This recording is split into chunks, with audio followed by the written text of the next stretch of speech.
आते हो? मीठी मीठी बातें करूं? नो नहीं आपको खूब हंसाऊं?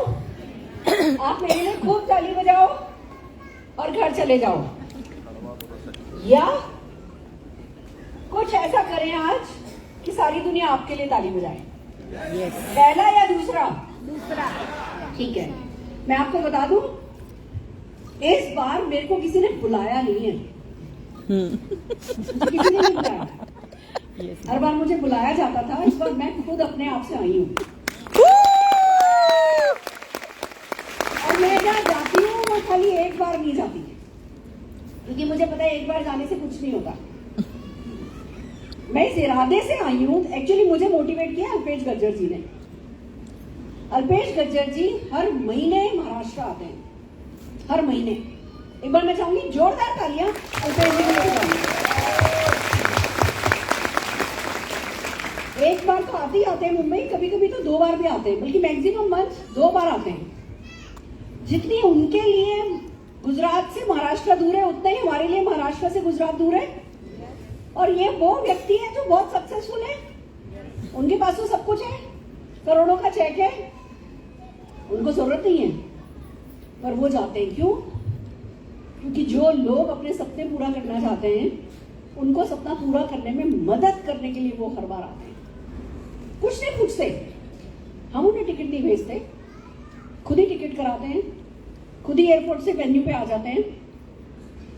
कभी अनकंडीशनल सपोर्ट, कभी कुछ मांगा नहीं। मेरे को एक बात सूझी कि भैया अगर ये इतना बड़ा लीडर ये कर रहा है,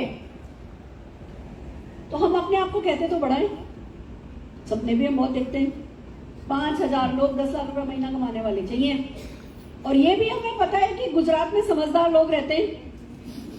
ये भी हमें पता है कि गुजरातियों को सबको 10 लाख रुपए महीना चाहिए मिनिमम। और 10 लाख की तो छोड़ो, 10 लाख से लाख, 2 लाख, 4 लाख कम आ जाएगा, चलेगा, पर उनको हर साल 2 विदेश यात्रा तो पक्का चाहिए। तो एक ऐसी टेरिटरी, एक ऐसा रीजन जो महाराष्ट्र के बिल्कुल करीब है, जो मेरे मुंबई से घंटे भर की 50 मिनट्स की फ्लाइट डिस्टेंस पर है। मेरे को 6 महीने हो गए मुंबई शिफ्ट हुए, और मैंने गुजरात के लिए अपना खुद का कोई पर्सनल प्लान ही नहीं बनाया। सेल्फ एनालिसिस लाइफ में बहुत जरूरी होता है। मैंने वो किया, मैंने डिसाइड किया कि बेटा ऐसा है, अगर गुजरातियों में दम है तो फिर क्या हम कम है? तो चलो अपनी नाक उठाओ और गुजरात चलो, पर 1 महीने नहीं, हर महीने चलो। कितने लोगों को मंजूर है कि एक अच्छा माहौल बनाएं? Yes ma'am. कितने लोगों को मंजूर है कि थोड़ा ज्यादा काम करें? यस। मैं इस बार मीठी मीठी बात करने आई नहीं, आप हाँ भी भरते तभी मैं करनी नहीं थी, क्योंकि मैं बड़े इरादे लेकर के आई हूँ। हम अहमदाबाद, बड़ौदा, सूरत, राजकोट और महाराष्ट्र की बाकी की सारी सिटीज और एमपी का इंदौर मिलकर के ना सारे हिंदुस्तान को धो सकते हैं, सबको पीछे छोड़ सकते हैं। Yes ma'am. हमें दम है। यस। बट जब तक हमें कुछ करने को मिलता नहीं, हम आराम करने में भी बहुत मस्त है। चाट गली, खाओ गली सब हमारी फेवरेट है। हम खा पी के भी खुश रह सकते हैं, हमें चेक फॉरेन ट्रिप जरूरी नहीं है। यस और नो? पर अगर खाने पीने के साथ फॉरेन ट्रिप मिल जाए, घर गाड़ी मिल जाए, तो कोई बुराई है? मैं आपको बता दूं, Maharashtra, Gujarat direct selling network marketing के लिए one of the best states हैं, और मोदी केयर के लिए सबसे कम एक्सप्लोर्ड है। बहुत पोटेंशियल है। हम सोने की खान पे बैठे हैं, और अब मिलकर के उस सोने की खान को खोदना है। तो मैंने घर पे बात करी, निशान से बात करी, ये डिसाइड हुआ कि अल्पेश जी से बात करेंगे, अपने लोकल लीडरशिप जागृति बहन से, अवनीत जी से, बाकी सारे हमारे सनोफर जी, यास्मीन जी, पूरी सारी लीडरशिप से बात करी जाएगी। अपने फाल्गुनी जी हैं, हमारी फोरम ठक्कर जी है, सबसे बात की जाएगी। और गुजरात के लिए भी महाराष्ट्र जैसा एक प्लान बनाया जाएगा, और मिलकर के इसको एक्सप्लोर किया जाएगा। बात इसमें खास है मिल करके। मैं निकलने को तैयार हूँ आपके लिए, क्या आप निकलने को तैयार हो मेरे लिए? Yes! Are you ready? Yes! तैयार हो? Yes! मिलके कोई षड्यंत्र सा रचे? Yes! अरे कुछ बड़ा। Yes! मतलब देखते रह जाए लोग कि ये क्या हो गया। मैं आपको बताऊं, ये थोड़ी सफलता और छोटी सफलता और बड़ी सफलता में ना ऐसा कोई बहुत ज्यादा डिफरेंस नहीं होता है। बहुत पत्थर नहीं तोड़ने पड़ते, वो थोड़ा सा बस वो कहते हैं ना, इस चैनल को लगाओ तो थोड़ा, जब तक चैनल ठीक नहीं लगता तब तक ढंग से आवाज नहीं आ रही होती। चैनल जैसे ही सही सेट होता है फट से बढ़िया बढ़िया गाने आ रहे होते हैं। सक्सेस भी ऐसी है, जब तक चैनल सेट नहीं हुआ तब तक दिक्कत है। एक बार चैनल सेट हो जाए फिर लोग देखते रह जाते हैं, हम भी सोचते रह जाते हैं ये सब कैसे हो गया। कितने लोग ये चमत्कार देखना चाहते हो? मेरा अगला सवाल, कितने लोग ये चमत्कार करना चाहते हो? Yes. अब जब मैं हर महीने आने की बात करूंगी तो हर महीने कुछ करने की बात करूंगी, हर महीने एक सिस्टम को फॉलो करने की बात करूंगी। और आज तो मेरे कारण इवेंट 10 मिनट लेट शुरू हुई। पहली शर्त मेरी, अगले महीने से इवेंट अगर 3 बजे है तो ठीक 3 बजे शुरू होगी। कितने लोगों को मंजूर है? मैं आपको बता दूं, मैं किस कॉन्फिडेंस के बल पे ये बात कह रही हूं, मैं आपको बता देती हूँ। मेरा ना यूनिवर्स से डायरेक्ट कनेक्शन है, कुछ पता नहीं क्या, कोई मैजिक तो है जिसमें मेरा हाथ नहीं है, जिसका क्रेडिट मैं नहीं ले सकती, पर कुछ तो है, कोई एक एक्स फैक्टर है जो वर्क करता है जब मैं कुछ सोचती हूँ। तो जब मैं साउथ में थी, जब मैं पहले दिल्ली में थी तो दिल्ली नंबर 1 था। फिर जब साउथ शिफ्ट हो गई तो साउथ नंबर 1 बन गया। फिर नॉर्थ आई, मैंने कुछ नहीं किया और नॉर्थ नंबर 1 हो गया। और अब मैं वेस्ट में सेटल हो गई हूँ। तो भैया रिकॉर्ड तो तोड़ा नहीं जा सकता, रिकॉर्ड तो यही रखना होगा, बना के रखना होगा। अब देखने वाली बात यह है कि आप लोग साथ दोगे, मेरे को नए लोग ढूंढने पड़ेंगे। No, we are there. आप साथ देने को तैयार हो। दूसरी बात, मेरे जो भी तरीके हैं ना उसमें इनकम गारंटेड है। सक्सेस का मेरे को कोई डाउट नहीं, एक प्रोसेस है। सक्सेस का एक बिल्कुल फॉर्मूला है, केमिस्ट्री के फॉर्मूले जैसे ही फॉर्मूला है, उसमें डाउट नहीं है कि किसी का चलेगा किसी का नहीं चलेगा, उसका मुझे कोई डाउट नहीं है। पर मेरी एक कमजोरी है, बल्कि 2 कमजोरी है मेरी, मैं आपको पहले से ही बताती हूँ। मेरे साथ काम करने में 2 चीजें आपको जरा झेलनी पड़ेंगी। एक तो ये कि मैं छोटे पैसे की बात नहीं करती। अभी आप में से कई लोग होंगे जिन्होंने अभी अभी नया नया मोदी केयर ज्वाइन किया होगा, या अभी 2, 4, 5 महीने हुए होंगे, साल भर हुआ होगा, 2000, 5000, 10,000 का चेक आ रहा होगा। और अभी मैं पूरी मीटिंग में आगे ना 10 लाख रुपए महीना की बात करूंगी, आप कहोगे मैडम पागल हो गई है। आपको ना पचेगी नहीं, आपको रिलेट नहीं कर पाओगे कि अरे यार 10 लाख रुपया तो बहुत बड़ी बात है, इतना तो मुझे नहीं करना। पर मेरी मजबूरी है कि मेरे से 10, 20, 25 हजार रुपए की, लाख रुपए की बात नहीं होती है। और मैं बता दूं आपको, आज की बात नहीं है। जब मैंने मोदी केयर ज्वाइन किया था, मेरे सिर पे घूंघट था, बगल में 1.5 साल का बच्चा था, मैं मिडिल क्लास फैमिली से थोड़ी ठीक ठाक घर में आ गई थी। मेरी सासू माँ बहुत रोबीली थी और मेरे को दिन में 1.5, 2, 2.5 घंटे तो डांट पिटती थी। पक्की बात थी, किसी न किसी बात में दूध उबल गया, वो बर्तन पोंछने का कपड़ा बाहर रह गया, बारिश आ गई वो गीला हो गया, या सारे कपड़े उठा लिए, 1-2 रुमाल उड़ गए, रुमाल नहीं मिले, कोई ना कोई, पता नहीं हम लेडीज के घर में कोई ना कोई टॉपिक कैसे आ जाता है डांट खाने का।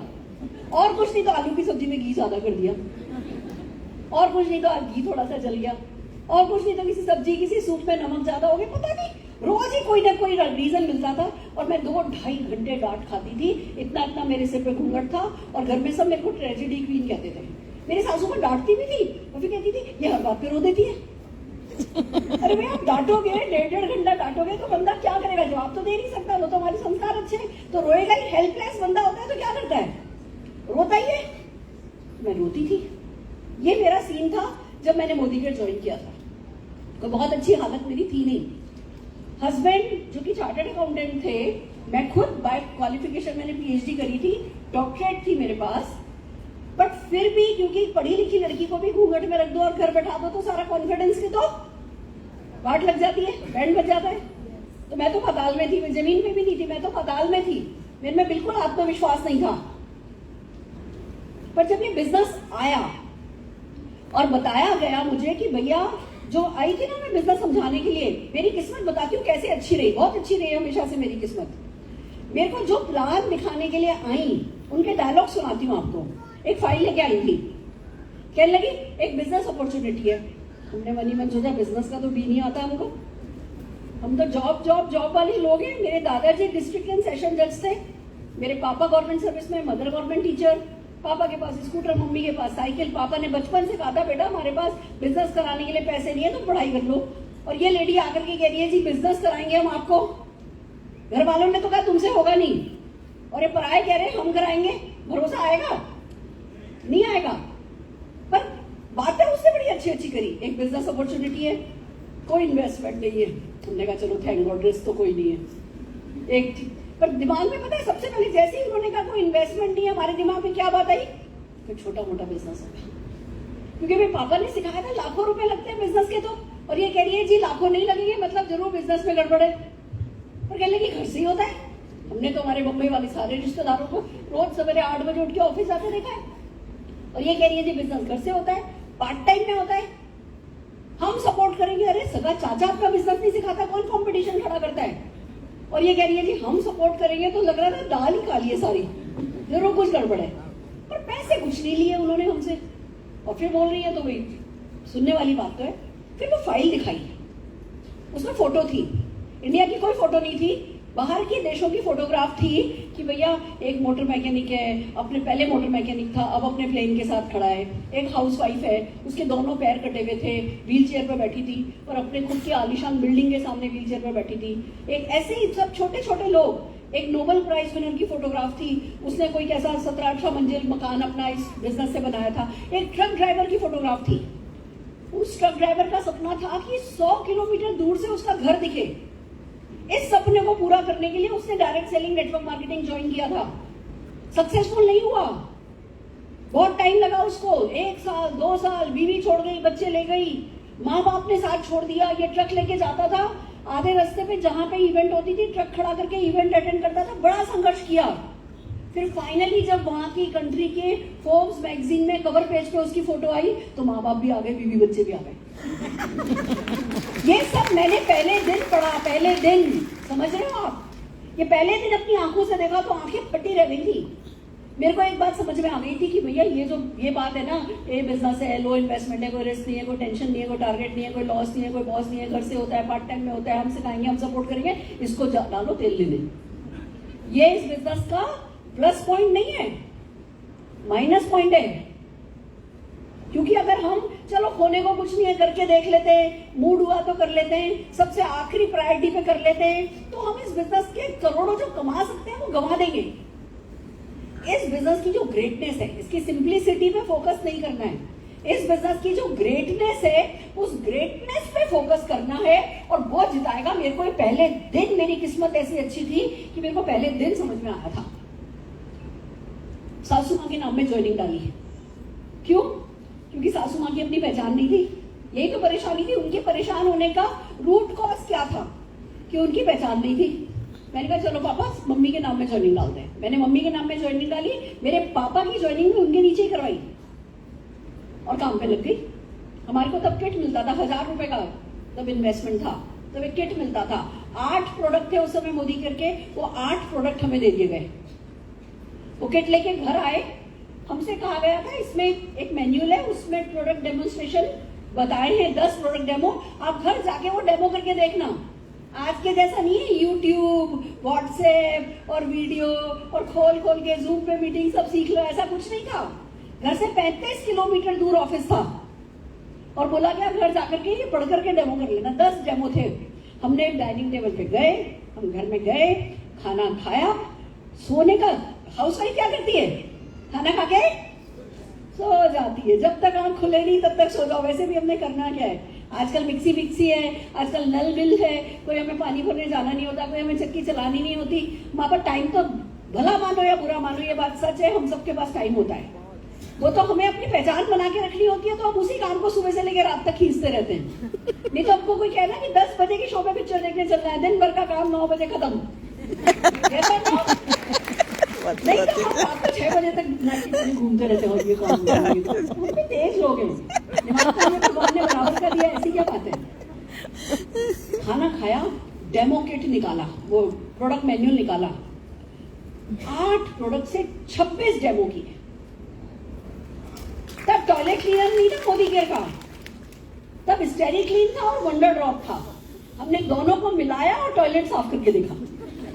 हमारे घर पे अगर आप नहाने के बाद टॉयलेट जाते हो ना तो किचन में घुसने से पहले दोबारा नहाना पड़ता है। बिना नहाए किचन में नहीं जा सकते। अगर दोपहर में आप अपने कमरे में सोने चले गए तो नहा करके वापस किचन में लगोगे। ऐसा वाला मेरा घर था और मैंने टॉयलेट क्लीन करके देखा। क्यों? मेरे को एक उम्मीद की किरण नजर आ गई थी। मेरे को ये समझ में आ गया था कि यार ये मोदी इज ना लगता स्मार्ट लगे। 400 रुपए से बिजनेस शुरू किया है और हजारों करोड़ का बिजनेस कर लिया है। इनको तो सक्सेस का स्वाद पता है, इनको तरीका आता है पैसे को मल्टीप्लाई करने का। और ये मोदी केयर में अपना करोड़ों रुपया लगा रहे हैं। और उससे भी बड़ी बात, इन्होंने अपना नाम दिया है मोदी केयर। मोदी ने अपना नाम दिया है मोदी केयर। अब हमसे ज्यादा हम कोई बिजनेस शुरू करते हैं तो हमें कितनी इज्जत का सवाल हो जाता है ना कि चला कि नहीं चला। हम कुछ नहीं है, आज तक बिजनेस नहीं किया। 5,000 रुपए का भी बिजनेस लगाएंगे तो देखेंगे कि कहीं फेल नहीं हो जाए। ऐसा लगता है जैसे 5 करोड़ डूब जाएगा हमारा। तो ये बड़े लोग हैं, इन्होंने अपना करोड़ों लगाया है, इन्होंने अपना नाम लगाया है और ये कह रहे हैं जब तुम सफल होगे तो हम सफल होंगे। तो भैया हमें सफल बनाने के लिए सब कुछ करेंगे। ये तो बहती गंगा है, अगर इस बहती गंगा में हम भी डुबके मार लेंगे तो हम भी सफल हो जाएंगे। Common sense, common sense. दोस्तों वो 26 डेमो ऐसे मिक्स किया, इस प्रोडक्ट से ये मिक्स किया, इससे ये मिक्स किया, इससे ये निशान मिटाया, इससे ये निशान मिटाया, फिर बैठ के टेबल साफ करी, फिर जाकर के खुद नहा करके आई। शाम को जब हस्बैंड घर आए तो मैं पूरी तरीके से तैयार थी। मेरे को एक बात समझ में आ गई थी, सुरेखा भार्गव तेरे को बोलना नहीं आता पर मोदी करके प्रोडक्ट बोलते हैं। मैं आपको बताऊं, जब मैं मीटिंग अटेंड करने गई थी तो जैसे ओवरहेड प्रोजेक्टर होता है ना, अब तो लैपटॉप से चल रहा है, तब वो स्लाइड चेंज करनी पड़ती थी। OHP स्लाइड होती थी। तो मेरा बच्चा था 1.5 साल का, मेरे साथ साथ इधर भाग रहा है, उधर भाग रहा है, ये कर रहा है, वो कर रहा है। वो लोग प्रेजेंटेशन समझा रहे थे, मेरे कुछ समझ में नहीं आया था। फिर उन्होंने उस स्लाइड पर एक आदमी दिखाया और उस आदमी के कंधे पर बंदर बैठा था और बोला कि ये बताओ ये क्या है। जो बताएगा ये क्या है उसको सिंगापुर का फ्री टिकट मिलेगा। सुनो ध्यान से। मैं कहने लगी कि यार ये तो साफ साफ दिख रहा है आदमी के कंधे पे बंदर बैठा है। पर इतना सिंपल होता तो कैसे है ना, सिंगापुर का टिकट तो नहीं देते, जरूर कुछ कैच है, जरूर कुछ गड़बड़ है। हम सब जने ऐसे ऐसे जवाब देने लगे, ये तो प्रतिबिंब है, ये तो इमेज है, ये तो एक खाली एक वो लाइट है, ऐसा ऐसा जवाब दिया। एक 13 साल की लड़की बैठी थी, बोली आदमी के कंधे पे बंदर बैठा है, उसको सिंगापुर का टिकट मिल गया। तो मेरे समझ में आया ये business too good to be true है।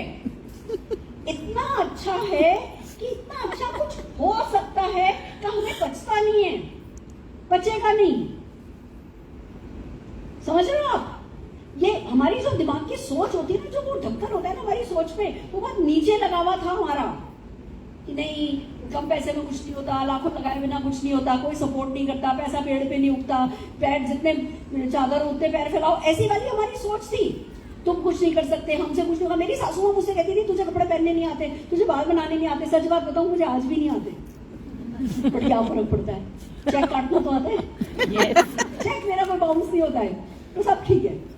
पैसे कमाने के साथ वही बाल वही शाल सब ठीक है। उस समय वो चीजें मेरे को मेरी सोच में ढक्कन लगाती थी।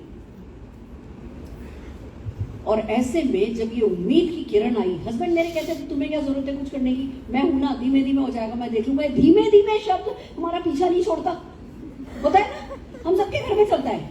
चलो अभी कट तो रही है, खाने को तो है, रहने को छत तो है, किराए पे तो क्या हुआ, धीमे धीमे सब कर लेंगे। क्या क्या देखो अपने हस्बैंड को कि वो देखो वो ऑस्ट्रेलिया घूमने गए, क्या जवाब मिलेगा, कोई बात नहीं, धीमे धीमे सब हो जाएगा। और धीमे धीमे कभी खत्म ही नहीं होता। मेरे हस्बैंड ने मुझसे कह दिया था कि धीमे धीमे जो है सब, मैं हूं ना, मैं देख लूंगा। अब जब हस्बैंड बोले मैं देख लूंगा तो लेडी तो फिर जवान भी नहीं चला सकती। Chapter close.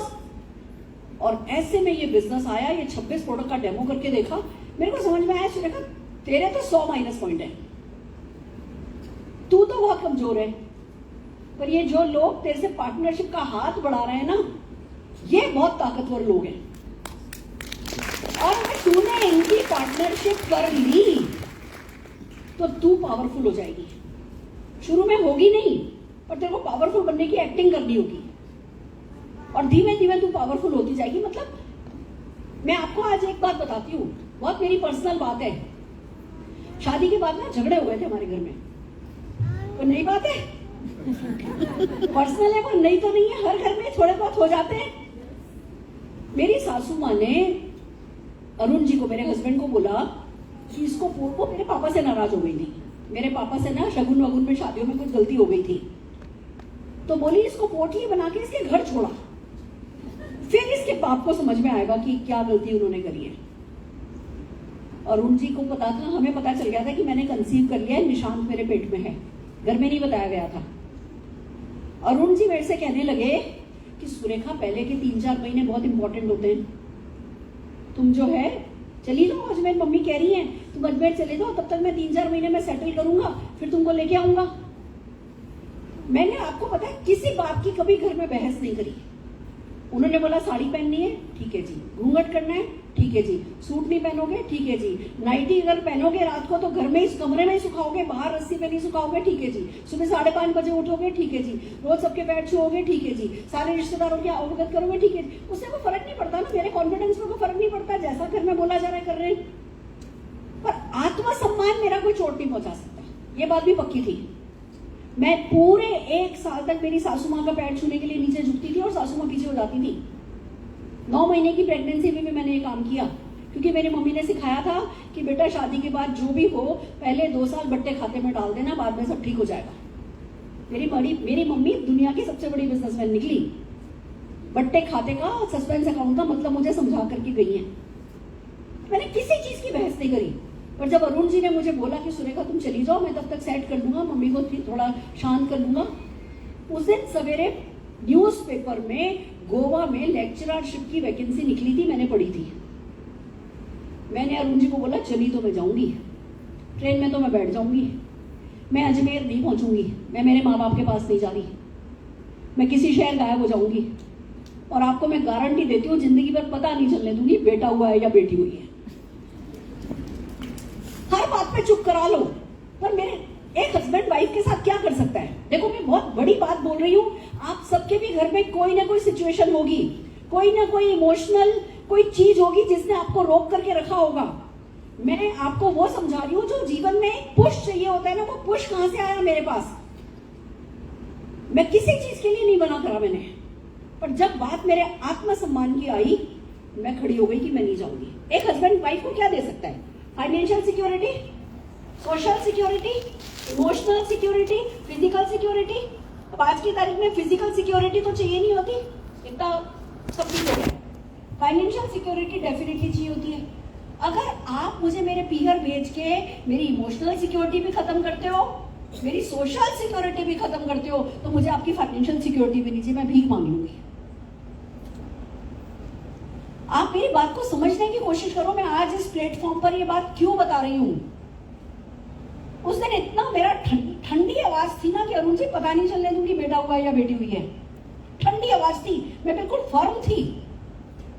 अरुण जी चुपचाप अपने मामा से बात करने गए। मामा ने बोला किराए का मकान ले लो। किराए का मकान देख करके मम्मी को आए, मम्मी को बोला हम किराए के मकान में शिफ्ट होंगे। मम्मी रोने लगी, मैं तो मजाक कर रही थी, मैं तो तेरी परीक्षा ले रही थी कि तू बीवी की तरफ रहता है या माँ की तरफ रहता है। उनकी तो परीक्षा हो गई, मेरा तो बैंड बजाना था। पर मेरे को एक बात समझ में आई कि लेडी को खुद की इनकम पे जरूर से काम करना चाहिए। जितने की जेंट्स हैं यहाँ पे, विद ऑल ड्यू रिस्पेक्ट, आपके घर में वो जो लेडी है, अगर वो सिक्योर्ड फील कर रही है तो वो सारे घर को खुश रखेगी। अगर वो इंडिपेंडेंट है तो वो अगली पीढ़ी पर जो असर डालेगी वो कोई ऑक्सफोर्ड यूनिवर्सिटी डाल नहीं सकती। एक खुश, एक इंडिपेंडेंट वुमेन वो कर सकती है हमारे देश के लिए जो कोई नहीं कर सकता। मेरे को था कि मुझे 10-15 हजार पैसा खाली घर, गाड़ी, बंगले के लिए नहीं चाहिए होता। इस बात को मैं आपको समझाना चाह रही हूँ। मोदी केयर में जब भी हम मीटिंग करते हैं, हम बात करते हैं घर आएगा, गाड़ी आएगी, बंगला आएगा, फॉरेन ट्रिप आएगी।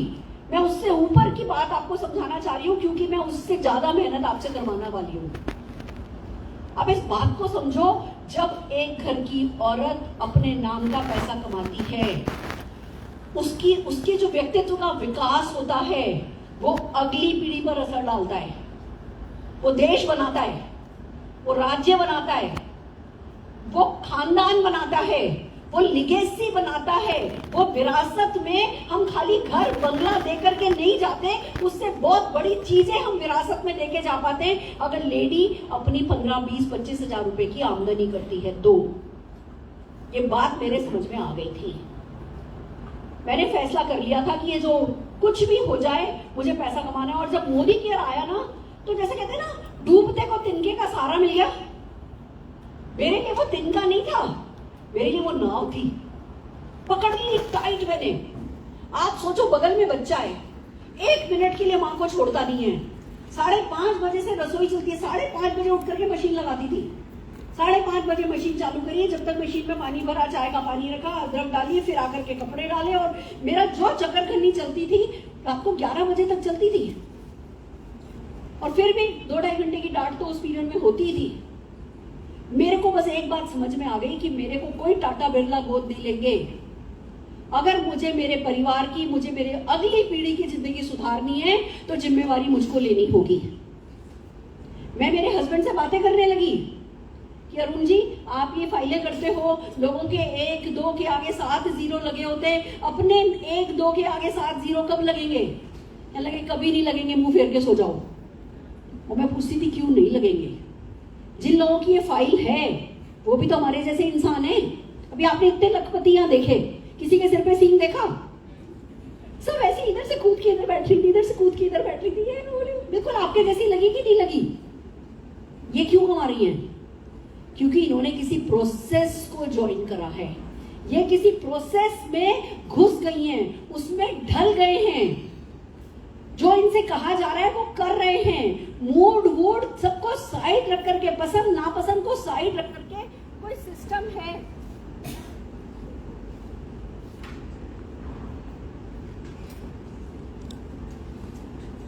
जी, मेरा टाइम जब खत्म होने वाला हो ना, उसके 15 मिनट पहले मुझे इशारा कर देना। जागृति इवेंट, मैं इमोशनल हो गई हूँ एक्चुअली। मैं बहुत बड़े इरादों के साथ अहमदाबाद में खड़ी हुई हूँ, खुद डिमांड करके आई हूँ। और मैं खुश हो गई हूँ एकदम से, इतने सारी चमकती हुई आंखें देख करके। मुझे ऐसा लग रहा है कि मुझे 5,000 मुझे जो 5,000 लोग 10 लाख रुपए कमाने वाले चाहिए, उसमें से 1,000 तो मेरे सामने ही बैठे हैं। मुझे ऐसा लग रहा है मेरा बस चले ना तो आप सबकी एक की ब्रेन की सर्जरी कर दूं आज जाने से पहले, कि बस भैया थोड़े 2-3 साल सारी चीजें साइड करो और दिल लगा करके अपनी फाइनेंशियल फ्रीडम पर काम करो, मेहनत करो। ये जो कोरोना आया ना, इसने हम सबका डीएनए चेंज कर दिया है। पहले हम 1 मिनट में भागे भागे किसी से मिलने चले जाते थे, अब हम सोचते हैं अरे चलो कौन जाए। कोरोना एक छोटा सा वायरस, कहते पहले तो कहते थे एक मच्छर आदमी को हिजड़ा बना देता है। मच्छर कम से कम दिखता तो था। अब जिसने हमें हिजड़ा बना रखा है वो दिखता भी नहीं है। और उससे भी बड़ी दुख की बात, जिसने हमें हिजड़ा बना रखा है वो गया, उसका असर आज तक हम पर है।